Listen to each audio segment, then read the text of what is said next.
സംസ്ഥാന നേതൃത്വത്തെ കൊണ്ടുവന്ന് ജി സുധാകരനെ ചേർക്കാൻ ആലപ്പുഴ ജില്ലാ സെക്രട്ടേറിയറ്റ് തീരുമാനിക്കുകയാണ്. സംസ്ഥാന നേതാക്കൾ പങ്കെടുക്കുന്ന ജനറൽ ബോഡി യോഗങ്ങൾ ജില്ലയിൽ നടത്തും. സുധാകരൻ പാർട്ടിയെ ചതിച്ചു എന്നത് ജനങ്ങളോട് വിശദീകരിക്കും. ശ്യാം പ്രസാദ് ഉത്തമൻ വിവരങ്ങളുമായി ചേരുകയാണ്. ശ്യാം, എങ്ങനെ വർഗവഞ്ചകൻ എന്നുള്ളതാണ് ഈ സുധാകരൻ സ്ഥാനാർത്ഥി പ്രഖ്യാപനം നടത്തിയതിന് തൊട്ടു പിന്നാലെ തന്നെ CPM പ്രവർത്തകർ ആ തലത്തിലുള്ള ബോർഡുകളും പ്ലക്കാർഡുകളും ബാനറുകളും ഒക്കെ എഴുതിക്കൊണ്ട് ആ തരത്തിൽ മതിലെഴുത്തൊക്കെ നമ്മൾ കാണുകയും ചെയ്തിരുന്നു. അപ്പോൾ ഇനി എങ്ങനെയാണ് നേതൃത്വത്തിന്റെ തീരുമാനം? ഏതു തരത്തിൽ സുധാകരനെ തോൽപ്പിക്കാനാണ്, പ്രതിരോധിക്കാനാണ്?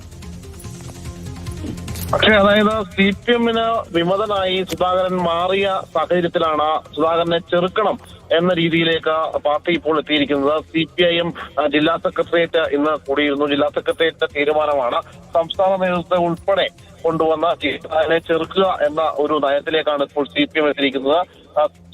സുധാകരനെ വ്യക്തിപരമായി അധിക്ഷേപിക്കുകയല്ല, സുധാകരന്റെ നിലവിലത്തെ ഈ ഒരു രാഷ്ട്രീയ നാടകം പുറത്തു കൊണ്ടുവരികയാണ്. കേവലം ഒരു സീറ്റിന് വേണ്ടി മാത്രമാണ് ഇത്തരത്തിൽ ഒരു പാർട്ടിയെ ചതിച്ചുകൊണ്ട് അദ്ദേഹം പോയത്.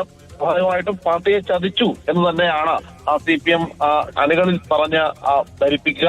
അക്കാര്യങ്ങളായിരിക്കും പ്രധാനമായിട്ടും CPM ഊന്നൽ നൽകുക.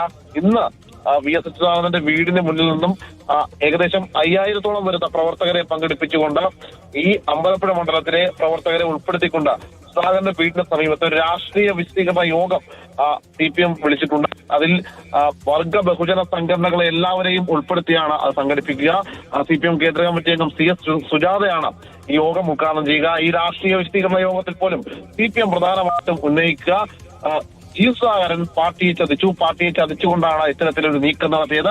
ആ കാര്യങ്ങൾ ഉന്നയിക്കും. പക്ഷെ അദ്ദേഹത്തെ വ്യക്തിപരമായി ആക്ഷേപിക്കുകയില്ല എന്നുകൂടി പറഞ്ഞിട്ടുണ്ട്. ഇത് കൂടാതെ വരുന്ന തെരഞ്ഞെടുപ്പുമായി ബന്ധപ്പെട്ടിട്ടുള്ള ഓരോ പൊതുയോഗങ്ങളിലും അടക്കം CPM സംസ്ഥാന സെക്രട്ടറിയും അതോടൊപ്പം തന്നെ CPM-ന്റെ സംസ്ഥാന നേതൃത്വം ആ തരത്തിൽ തേജോവധം ചെയ്യാനോ തയ്യാറാകില്ല പാർട്ടി. പക്ഷേ പാർട്ടിയെ വർഗവഞ്ചകനെ നേരിടുക തന്നെ ചെയ്യും. അതിന് പൊതു പരിപാടികളിലൂടെ നേതാക്കൾ തന്നെ പങ്കെടുത്തുകൊണ്ട് വിശദീകരിക്കാനുള്ള തീരുമാനത്തിലേക്ക് ഇപ്പോൾ ജില്ലാ നേതൃത്വം എത്തിയിരിക്കുന്നു എന്നുള്ളതാണ്.